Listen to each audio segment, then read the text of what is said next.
Welcome to the Legislator of the Week, a program that is showcasing to you activities of the legislators at the National Assembly.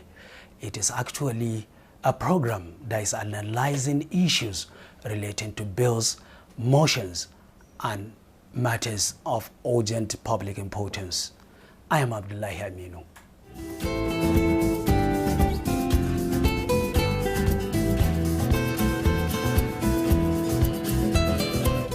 In our today's program, I have a guest who happened to be a lawyer by profession.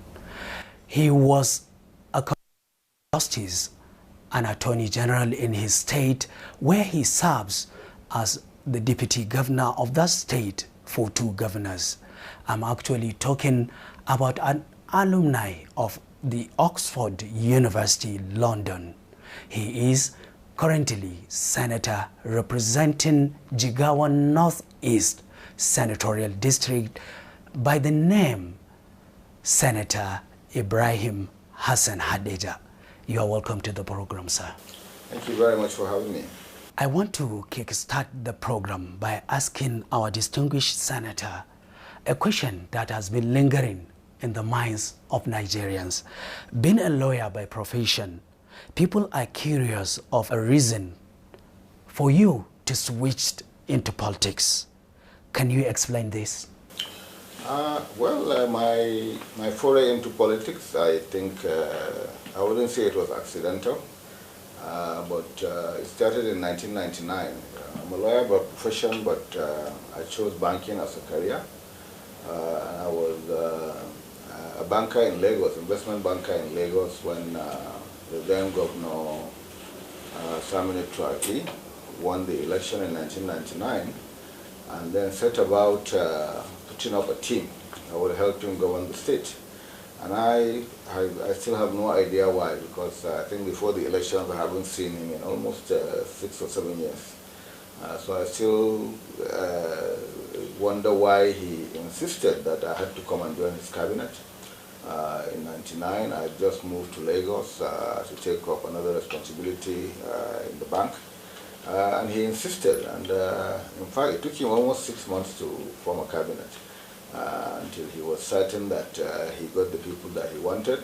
He convinced me after several meetings, and so I joined his cabinet as a political appointee. I was not really a politician per se. I didn't participate in the campaigns. I didn't participate in the transition in 1999. But as God would have it, I found myself being the Attorney General, a position I held for, I think, less than a year, when I was promoted to Secretary to the State Government. And then while I was Secretary to the State Government, we had a political issue where the Deputy Governor resigned. And so I was appointed Deputy Governor to serve out the term, I think about 2 years, and then contested in 2003 with Samini Turaki to continue as Deputy Governor. So technically I only joined active politics in 2003. The rest of the period I want to refer to it as a period where I was a political appointee, and we came on board as technocrats. So I wasn't the only one. We came as technocrats, and so we're not really involved in politics at that level. It was only in 2003 I contested. We won. I served out that term, and then I had more or less a holiday till the formation. I still remain in the ANPP. I was active. When the government of the day moved to PDP, we remained behind. And so when the APC was formed, I was one of the few prominent people left in ANPP at the Jigawa state level. We came on board from the APC. And then in 2015, we had the amalgamation and the formation of the APC. I was founding member of the APC from Jigawa. I was a member of the Board of Trustees representing Jigawa State in the ANPP then. And I also participated in the formation process of the APC. We went to the primary elections. We supported then Governor Badaru, who was vying for the governorship with 1 or 2 people. Along the line, based on consultations, and when they couldn't agree, about 11 candidates could not agree between themselves who would be a consensus candidate, I was picked as a consensus gubernatorial candidate in 2015. So I was actually the candidate for about 3 days when one or two of the candidates who were part of the agreement now decided that you know, they wanted primary elections, which I, you know, opted out of, because I had no intention of contesting. I was part of the team that was managing it, and I was just drafted into the race. So eventually, when Badr Abakar became the governorship candidate, he now insisted that I had to come on board as a deputy governor. Distinguished Senator, going by your explanation, you are actually an accidental politician. Well, I would say I accidentally found myself in the political situation. But like I said, when you contest for an office, even as a running mate, you know, you wouldn't call yourself accidental. So now you are a full politician in the country. So if you are a full politician, let me put a question that I want you to tell me based on what you think it is the answer of the question. Let's assume that all legal practitioners in the country will transform into being politicians. Are you not seeing it as a threat to this notable profession and indeed the entire legal system of Nigeria as a nation? No, I don't think so. When I became a lawyer, when I was called to the bar, we had one law school in Nigeria, in Lagos. Now we have, we're working towards 10 law school campuses. And the number of lawyers that are being churned out every year, you know, is probably 20 to 30 times more than so it's not that we have a shortage of lawyers, so to speak. And I think lawyers generally make good politicians, you know. First of all, a lawyer is all-rounded. There's no lawyer that only limits himself to his subject. Lawyers, by practice of their profession, you know, have to almost dabble into almost every aspect of life. A lawyer has to be an economist. A lawyer sometimes even has to be a doctor. He has to be an accountant, based on the kind of cases that and the lawyer is well versed in the law. Politics is all about rule of law. It's all about separation of powers. So if you have a lawyer, whether in the executive position, whether in the legislative part, where they even hold greater sway, you find that they generally tend to do very well in politics by their training or disposition. So I don't think lawyers moving into politics is going to create a shortage of lawyers. Like I said, looking at how many lawyers we now have coming into the system every year, you know, the profession is protected. Don't worry about that. So let me go on a lighter mode. There was a saying, or there is a saying, that jacks of all trade is a master of none. Are you trying to tell me the lawyer is a generalist? No, the lawyer is not a jack of all trades. Lawyers are called learned, not because they learn the law, but because by their very dispensation, they have to learn a bit about everything.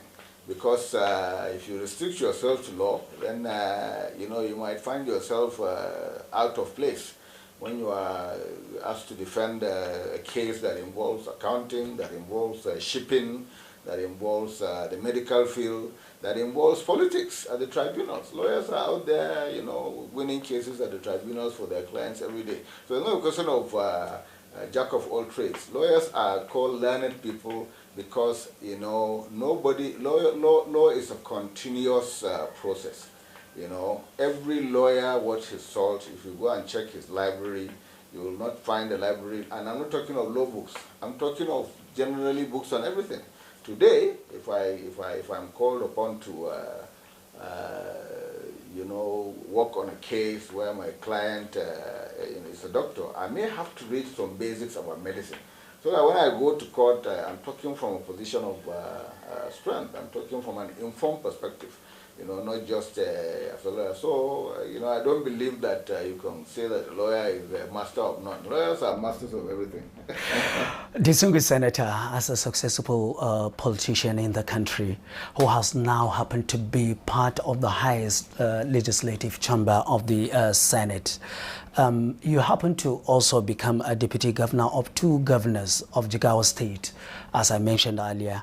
What have you found as a difference between the 2 arms of governance? Remarkably different. The executive arm is more about implementation. Your government has a policy, you have broad-based objectives, and then all you are doing is ensuring that your civil service is working as a team to implement those policies and achieve those objectives.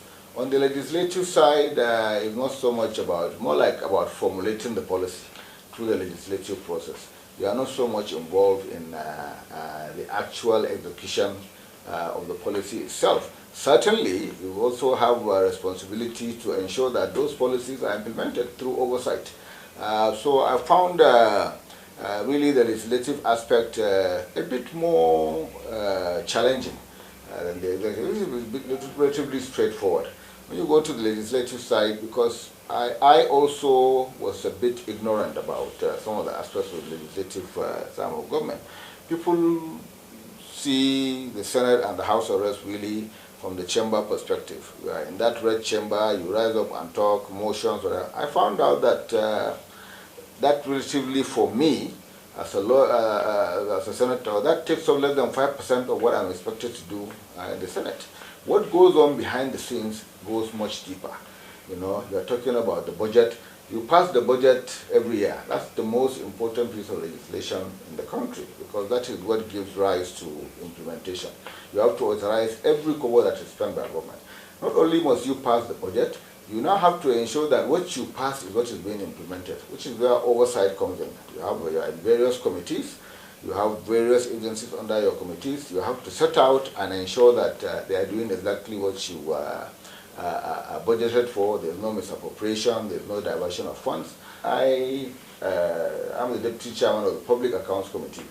That Public Accounts Committee is the only committee mentioned in the Constitution. So a Senate can run with only one committee, the Public Accounts Committee. You don't have to put, it can run without the Public Accounts Committee.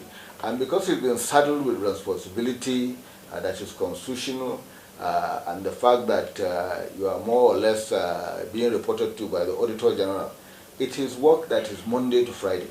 The Senate sits for 3 days a week. When COVID came, it came back to 2 days a week. The Public Accounts Committee sits for 7 days a week. Not 7 days, 5 days a week. Monday, Tuesday, Wednesday, Thursday, Friday. If you have sitting, immediately we finish by 12. You move to hearing room 3, and then you start the process of grilling agencies that have been indicted in the Auditor General's report. One report comes in 3-4 volumes. One volume could be 900 pages. On the average, in the last 4 years, we sat down with over 280 agencies every single year. So, I guess it depends on where you are. I found it more challenging. The work I put in the last 3.5 years, I've never put in as a deputy governor. So it was very revealing, even for me that is a lawyer. By the time I actually went in there and put myself into what was supposed to be done, I realized that most people who think senators work very little and get paid a lot really don't understand how legislation works. You are talking about the volume of work that is surrounding legislative engagement. Yeah. Was it not the reason that has led to the provision of aides, committee clerks, and secretariat? Yeah. They are supposed to be relieving you and your work. They do their bit. We have committee clerks, you have legislative aides, but don't forget, I spoke to you about one committee where I'm expected to work for maybe 5-6 hours a day, Monday through Friday. I'm also in 9 other committees as a member. I'm in another committee as a vice chairman, Committee on Environment. So imagine juggling more or less a 9-to-5 schedule with being a member of 6 or 7 other committees. You might have 3-4 committee meetings in a day. And sometimes you literally have to divide yourself in 2. Spend a few minutes here, move here, or beg to have these committees scheduled. I was co-opted into 2 other committees, apart from this 9. My colleagues felt that I had something to contribute to your committee. So end up in 11 committees. There's no amount of clerks or legislative aides that would reduce that burden to a level where you think that you don't have much to do. That is actually a huge tax, distinguished senator, but there must be a lesson to learn in all ramifications of life. What are then the lessons learned about the country's legislative process as a senator? What I've learned is that it's easier said than done. Legislative process, you have people who I call motion counters or bill counters. Every once in a while, you say that they rank legislators based on the number of bills that they have sponsored. Some have sponsored 60 bills, some have sponsored 35 bills, some have sponsored 5 bills. What people don't realize is that sponsoring a bill, if I want to sponsor 1 bill every day for every legislature, I can do it. There's a process to these bills. You have the first reading, which is what is being counted by most of our journalists, as sponsoring a bill. That first reading is simply for you to put the name of the bill, hand it over to relevant committee, and they give you a number and they announce that you have sponsored a bill. 95%, in fact more than 95% of bills die at that first reading stage. You have to go to the next stage, which is the second reading, where it's debated. You prepare a debate, you debate it on the floor of the House, and your colleagues either kill or allow that bill to pass at that stage. Then you get to the public hearing, call for public commentary on that bill. You have a public hearing, people give written memoranda, and so on and so forth. Then you move to the third stage, which is the third reading, where you go through the clause by clause of that bill. If it is passed, then it's sent to the president for assent. Out of 500 bills, he might assent to 10. So the process of legislation is not what is portrayed out there, by listing out the fact that somebody has sponsored 25 bills that have gone past through the first reading. Of the 25, how many have made it through the various stages? Some will not pass stage 2 to be shut down. Some might get to stage 3 and it will clash with another bill, and you can get to stage 4. And don't forget, because of the fact that, especially since we had COVID, legislative days were reduced. We're sitting twice a week. How many bills can naturally get on the order paper?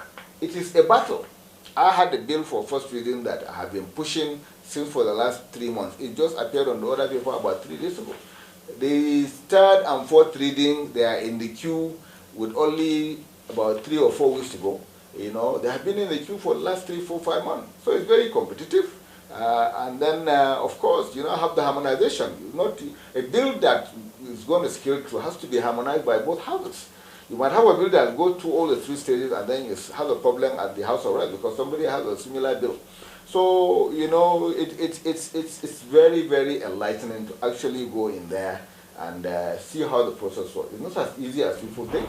And sometimes I laugh when I see people being hailed for sponsoring X amount of bills, X amount of motion. Like I said, even if you sponsor a motion every day or you rise up to speak every day, that to me, as a senator in my committees I'm serving, it's less than 5% of what I do as a legislator on a daily basis. Before we have gone through your bills and motions, let me ask you, in your own words, what do you think needs to be done in order to make the country's legislative process more vibrant? First of all, I think we need voter education. Our people, our voters need to be enlightened on not just the legislative process, but the difference between a senator and a governor, and a member of the House of Assembly. Most people, especially from my constituency, don't understand that there's any difference. As long as they put their thumb and vote for you, they're expecting certain things from you. And so the mistake they do is that they take what is not necessarily your responsibility and place it on you. We want roads, we want this. I can't do roads. The only thing I can do is probably influence the insertion of a road in the budgetary process. If I do that, I don't have control over whether it is funded or not. So that's the first thing we do, voter education. Voters should know what a legislator is going out to do. You are representing them as a constituency. You are there to ensure that everything that should come to that constituency does so. I'll give you an example. in the course of our budgetary process, I always insist on agencies bringing their nominal roll, list of employees, date that they are employed local government. And I, found out that my state is being heavily discriminated against in terms of employment. We sat down with the ministry. Out of 6-7 agencies, we went through over 6,000 staff. There was not a single person from Jigawa State. For me, that is an area of concern. That is more important than the budgetary process itself.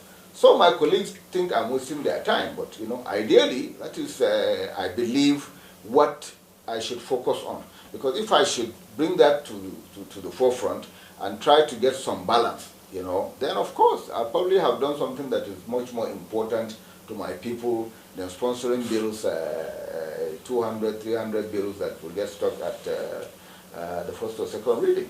So I think that is important. And again, let them also understand that based on the ranking system in the legislature, you are better off with a legislator who has been there for 2 or 3 terms, in terms of his influence within the legislature, than changing senators and house arrests every year. Look at the turnover for this, for the 10th Senate. It's incredible. 70%, between 60 to 70% of the legislators are not coming back.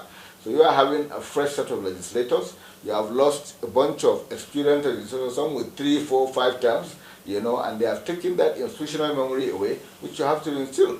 And if you are a new senator, you can't buy for, a senior position, you can't buy for a leadership position in the Senate. Those are the rules. You have to have been a legislator before.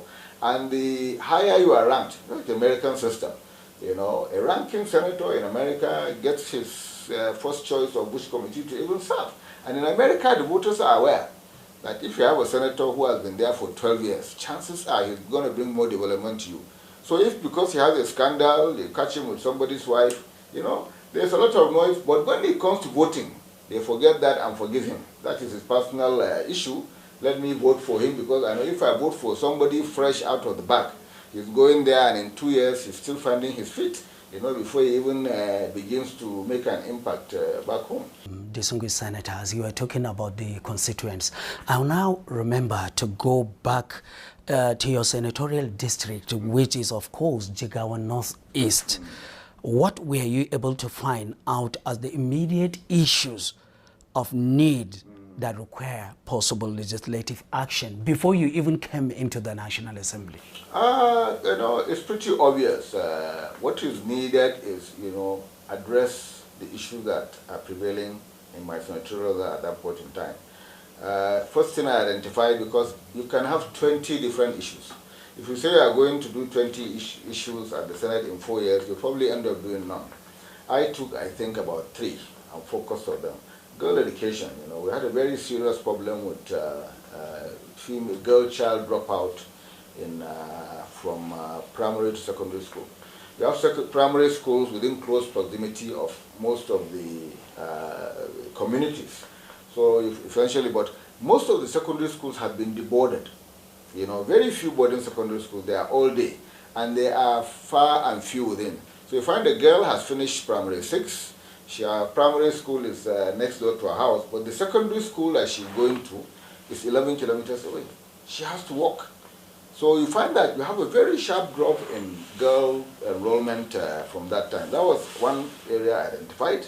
I tried to work on it through legislation and through intervention. We introduced a right to school program where we mapped out all the girls in that senatorial district. Anybody going to more than 2-3 kilometers to school, up to 12. And then we started with the furthest and started providing them with free bicycles, that will enable. It's called an EduKK scheme. And that has a tremendous impact because we ran it about 3 or 4 times. We introduced some kind of competitiveness among the schools. We introduced, an inter-school quiz program that was supposed to reward brilliance, and we are moving to the second stage now, which I'll definitely have before I leave, that will also involve teachers. Second thing I noticed was the fact that to bridge the gap, we had an issue about the digital divide. The internet access was almost, impossible. You don't have 3G, not even 4G or 5G connectivity in most areas. It's only available in places where the telcos think they can make their money back. So big towns, if there's a university, they go and put it in campus. So I wanted to have a situation where I level the playing field. Most exams have gone computer-based now, whether it's JAM, whether it's GC or whatever. Most employment into federal parastatals is also online. And our people who are being left out, most of the programs you see, SIP, NPower, they're all online. So I went out, within the first 6 months, we set up ICT centers in 10 localities. We have eight local governments. All the 8 local government headquarters and 2 additional ones. Now we have permanent ICT centers, which I sponsored or influenced through most of the agencies. And we found that there was a quantum leap in the number of people. I'll tell you one local government, Kaugama, that registered at one point in time for employment about 36 candidates. By the time we introduced the ICT center, it jumped up to 860. So you had 800 people who were qualified, but they couldn't venture to the nearest town to get internet access. We had those centers well run. I've been running them for the last 4 years with internet access, with power, with generators, and they're providing a myriad of services, whether it's identity card, whether it's registering for Empower, whether it's JAM stimulation. We had instances where brilliant students who in a written exam would probably get 99 out of 100, but they go to JAM and they are looking at a computer for the first time in their life. That shock, initial shock, some of them end up, not even being able to go to the first registration. We have JAM simulation software in all these ICT centers where you have people go in there to run a simulation of the actual JAM exam. So by the time they get to the real thing, it's something they are familiar with. I mean, between those two and then, of course, trying to stimulate the local economy, I had a program that targeted street lights, not street lights, solar street lights, but solar street lights in village markets. You know our daily markets, everywhere, this Kaswa is happening on Monday, Tuesday. When we light up those markets, we find that the extended trading hours actually improve the economy. Instead of closing the market by 6:30, up to 11 p.m. they are doing business. So from those 3 aspects, girl child education, then bridging the digital divide, and then trying to stimulate the local economy by doing some markets themselves, and then lighting up most of the trading posts. But Senator Hadejia, though it is part of the expectations by your constituents, it is more of your personal contribution as a senator. How do you deal with the issues identified legislatively? There's like I told you, the most important piece of legislation for me is the appropriation bill, the budget. The budget itself is a law, and there's a process that goes through it. I cannot sit down and say I'm going to ensure that I pass 200 bills to address girl child education. For every problem that you see there for girl child education, there's possibly a commensurate law already in place. Our problem is not legislation. When you talk about constitutional amendment, have we tested the Constitution in its full capacity? There are some sections of the Constitution that have never been tested. So the problem is not legislation per se. When you try to do legislation, like I said, don't fall into the trap of being goaded into raising a bill for every problem that you have. Chances are it will not make it through the process. Chances are it will not make light of day. Chances are, when you come to public hearing, somebody will get up and say, there's already a bill since 1975 that's addressing this thing. Sometimes it's not a bill you need. Sometimes it's an amendment to the law to bring it up to speed. Sometimes it's not even whatever. It is to identify the legislation that addresses your problem and ensuring that it is being implemented. So if there's a clause in an agency in the Ministry of Education that's supposed to address girl child education, that is their mandate, you go there and get the DG or ES to say, listen, I did that, I went to you back, and I told them this is the problem I had. It wasn't part of their core mandate, but they supported it. And because they supported it, we actually got a lot of contribution of people contributing bicycles towards this girl child education. If I was saying, let me pass a bill that will make it mandatory for every girl to have a bicycle in Nigeria, it probably will make it. So legislation is not snake oil, like one pill that you take that will cure everything. Legislation is part of the process.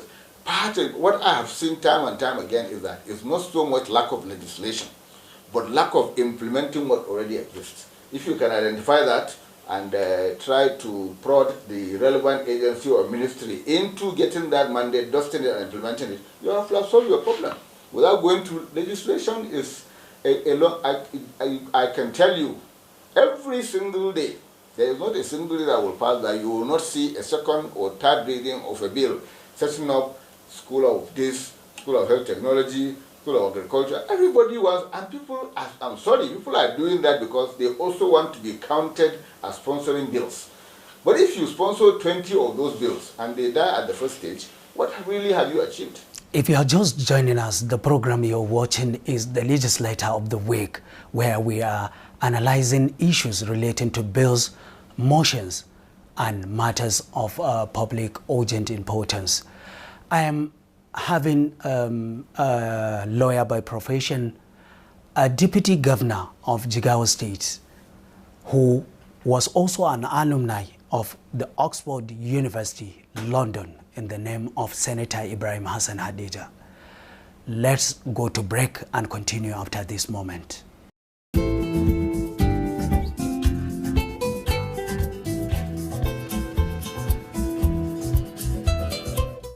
You're welcome back.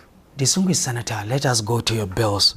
I can remember you were reported one time by a national daily to have stated that, I quote, NAS to ensure end product of NITDA 2021 bill is not controversial.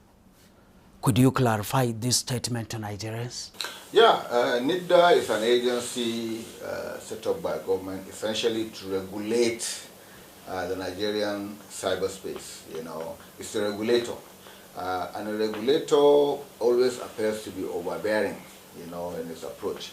The NITDA bill has been in place for what, 9 or 10 years now, and when you are talking ICT in that sector, even 6 months is a very long time.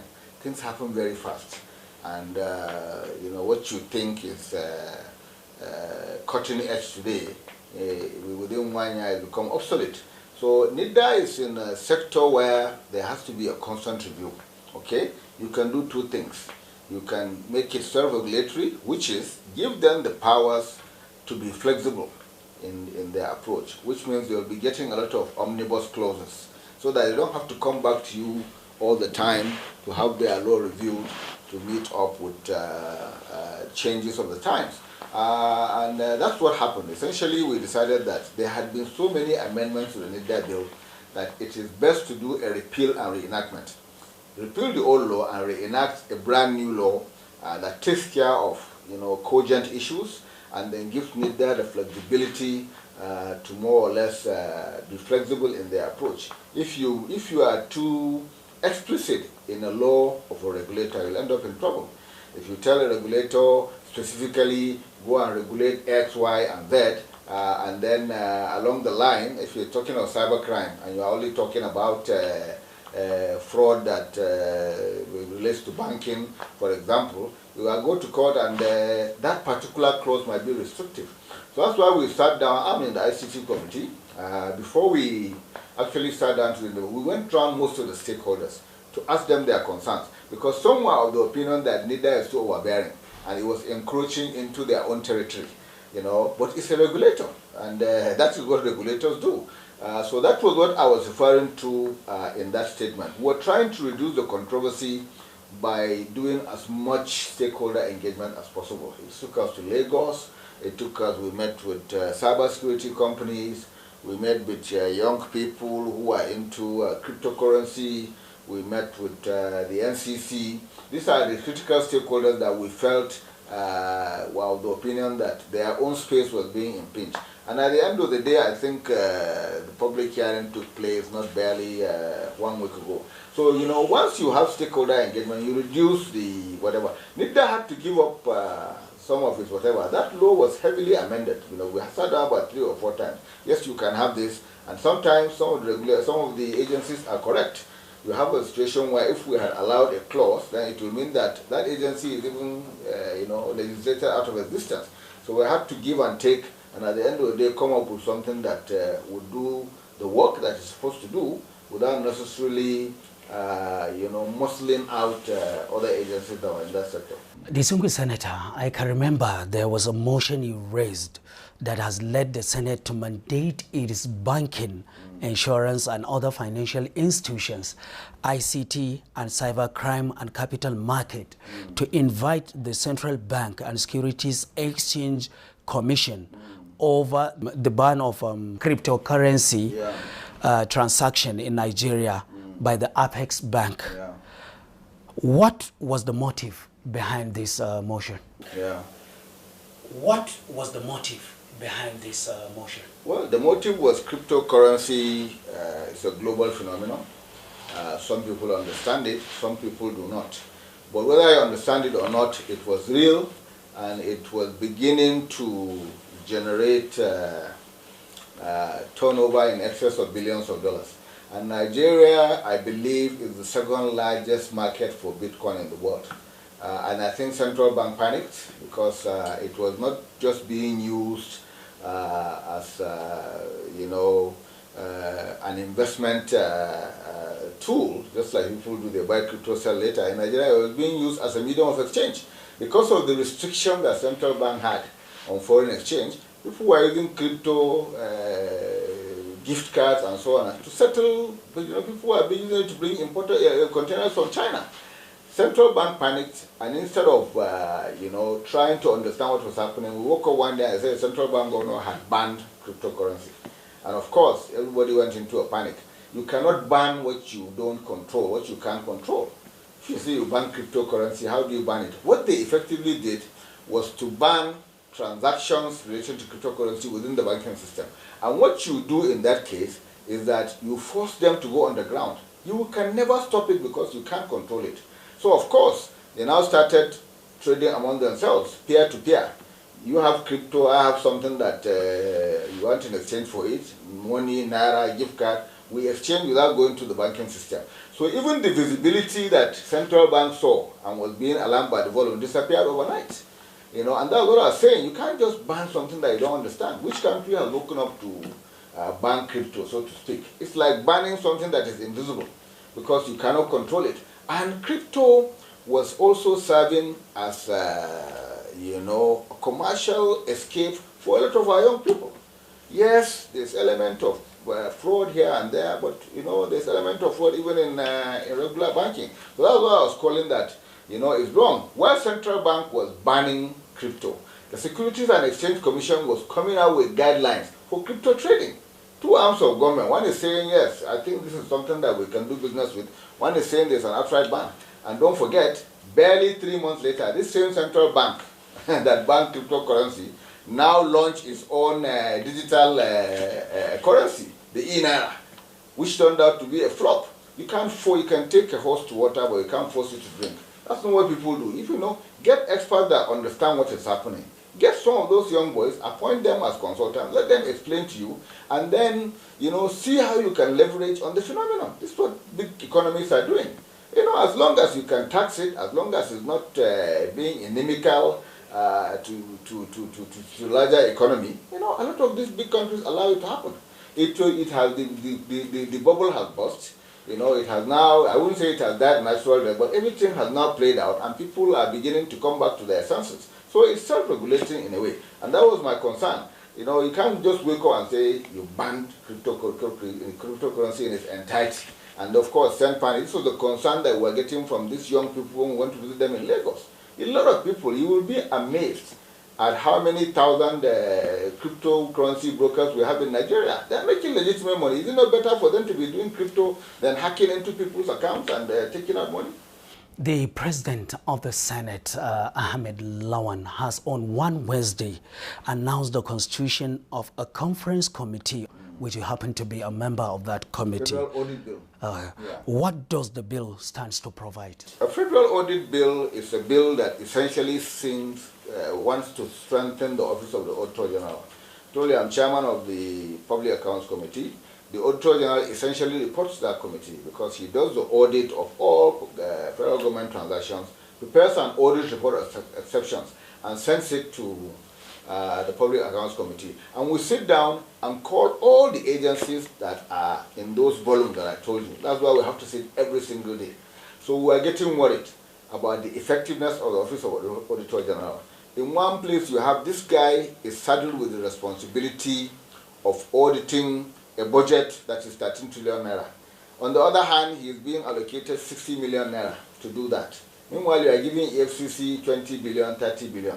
What is the essence? Answer, if you are fighting corruption, in countries where the corruption index is low, you will not find them doing EFCC and ICPC. You will find them with very strong institutions. You will find them with accounting systems that are robust. You will find that there's a very strong audit system whereby it's almost impossible for you to steal money. This is what we should be doing in Nigeria. Not, you know, locking the stable door after the horse has bolted. If you have a very lax accounting system, it's so easy to take money, you know, and then you set up EFCC. Somebody in this country, one individual in court now, was alleged to have stolen 104 billion naira. If you have 104 billion naira, is 5 or 6 times the budget of EFCC. With that kind of money, how do you expect to successfully prosecute that person? He will hire lawyers from all over the world. They will frustrate the system.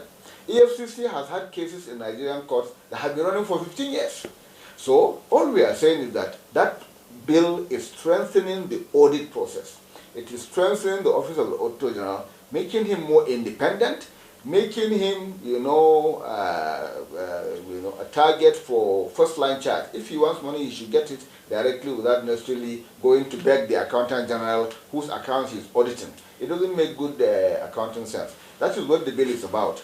It's one version in the House, it's one version in the Senate, and that harmonization committee is supposed to sit down so that if there are any differences in the two bills, we harmonize them, have one document, present it to the President for approval. Already, about 2 times a bill like that has been presented, but it has not been assented by the President. None of us know why. We don't know. So what is then the status of this bill? This bill is now in the last stage. By the time we do the harmonization, we are going to submit it to the President. You know, maybe by next week. And if it is the last thing he signs before he leaves office on May 29, he would have put the anti-corruption crusade on the front burner. Because as far as I'm concerned, without, you know, ensuring that we have proper accounting practices, without tightening the screws and making it difficult to steal government money, focusing on funding anti-corruption agencies post-action, you know, is not really the way to go. Distinguished Senator, another significant bill that you sponsored is that for the establishment of Nephrology and Kidney Research and Treatment Center, Hadejia, 2022 SB 385. What are the objectives behind it? That's one of the bills that I told you I'm still waiting for it to come for third reading because of the backlog that we have both at the Health Committee and the Senate generally. That center is supposed to address an issue that is becoming endemic in Hadejia area. You know, the number of CKD, chronic kidney disease patients that have overwhelmed Hadejia, Guru, Kano Hospital from that area is terrible. Between us and Pato, Yobe. As confirmed by NAFDAC, as confirmed by several research papers, including one being done now by the University of Dutse, where the prevalence in that area is about 7 to 10 times higher than normal prevalence. Some research has been instituted, you know, and we have some preliminary reports which shows that the problem can be traced possibly to drinking water. That area has a very, very shallow water table.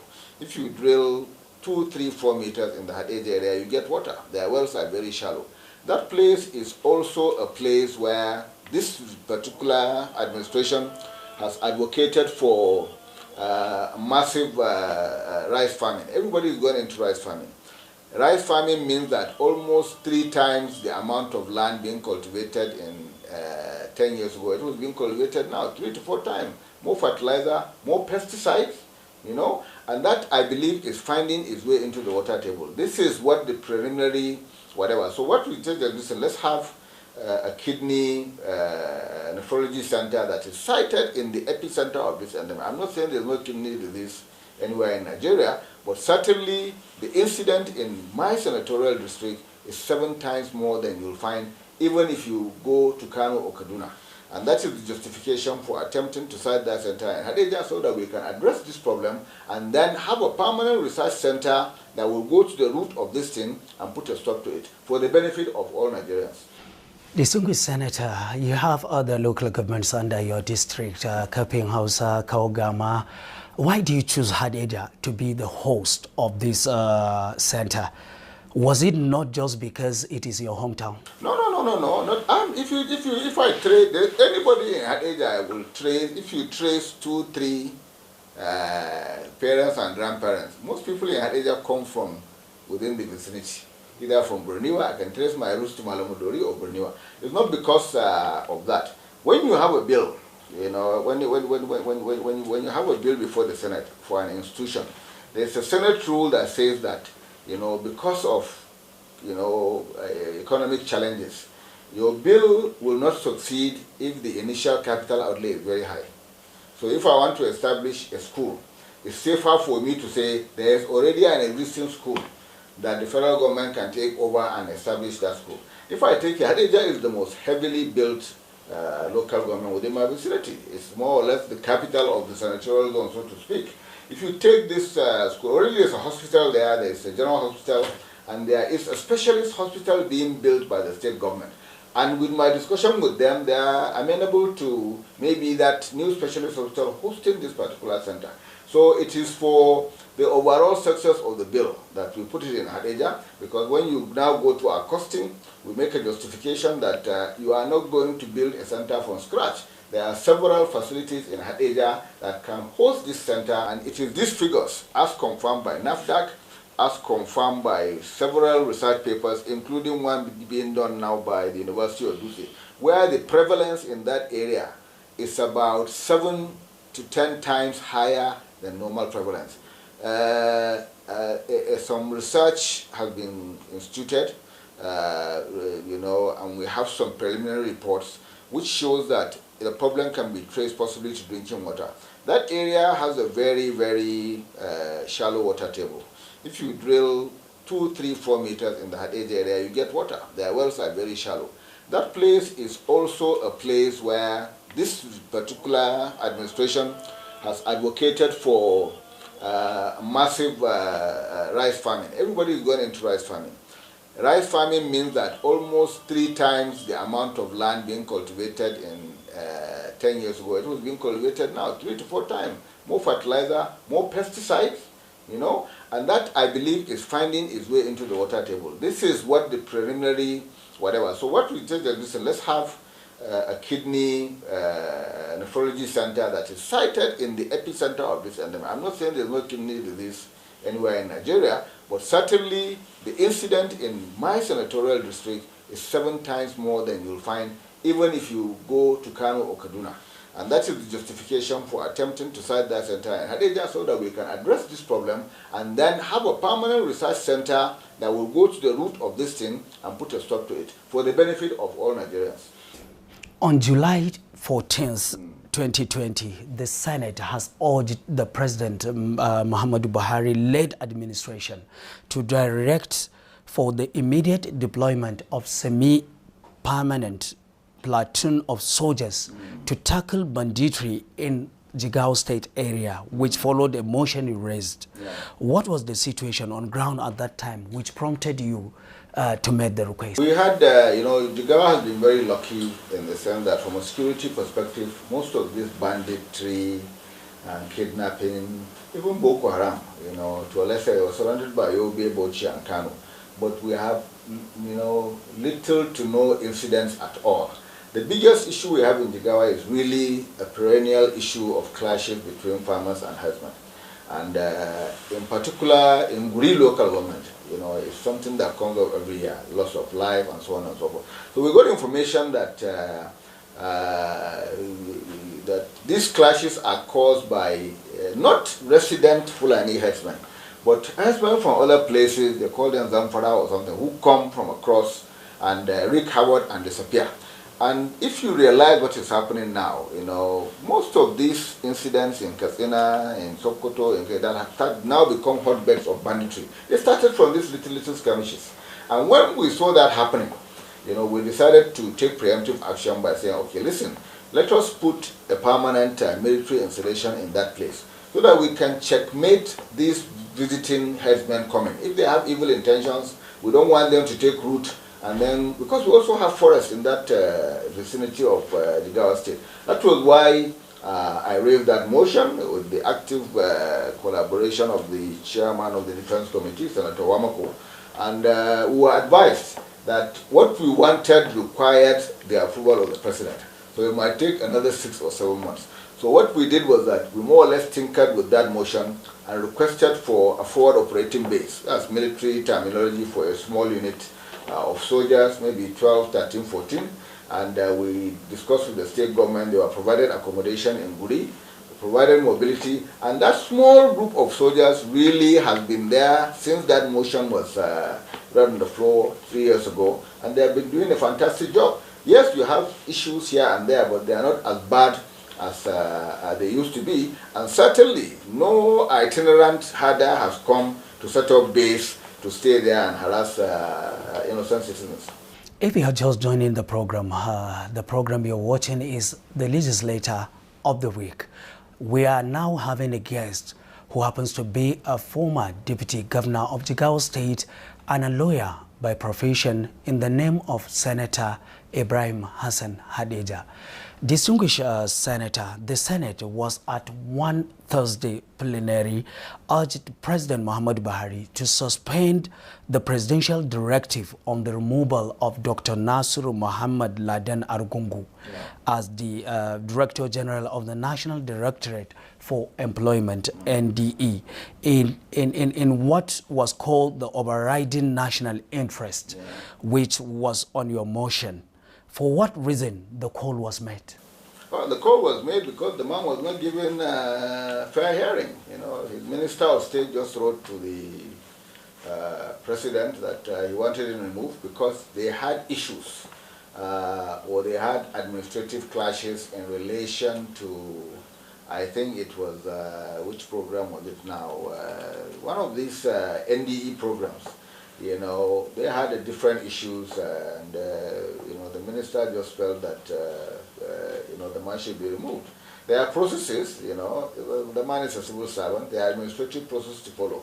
If the man is found wanting, at least, you know, issue him a query or something and let him answer it. If it is not satisfactorily answered, then you know, the natural course of events should take place. But that's not the first time somebody just writes a letter. We've seen it happen in NTA. We've seen it happening, you know, people just have access to the president. He's a DG, doesn't have access to that level of authority. And you simply submit a letter and the man is pronounced. I don't think, we didn't think it was fair to him. We didn't think due process was followed.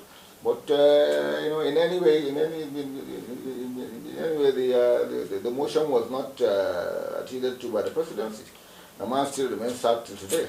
But at least we made the point that, you know, in the Nigerian setup, no matter how small, how low in the ladder you are, you should be given a fair hearing. You should be given a chance to defend yourself and make the explanation. Not simply because you have a minister who has access to the president every week, they meet at track. This man might not see the president for 8 years of his tenure. So that was just our point. You know, the man was sacked unceremoniously, you know, simply by executive fiat. There was a time when teaming senators were expressing divergent views on airfare increase. When you, Senator Hassan Hadejia, said the price was not tenable, what was the situation like that deserves to be on the floor of the Senate? It was, you know, it's a chicken and egg situation. The airlines were arbitrarily increasing their fares, especially the local airlines, and they were citing a lot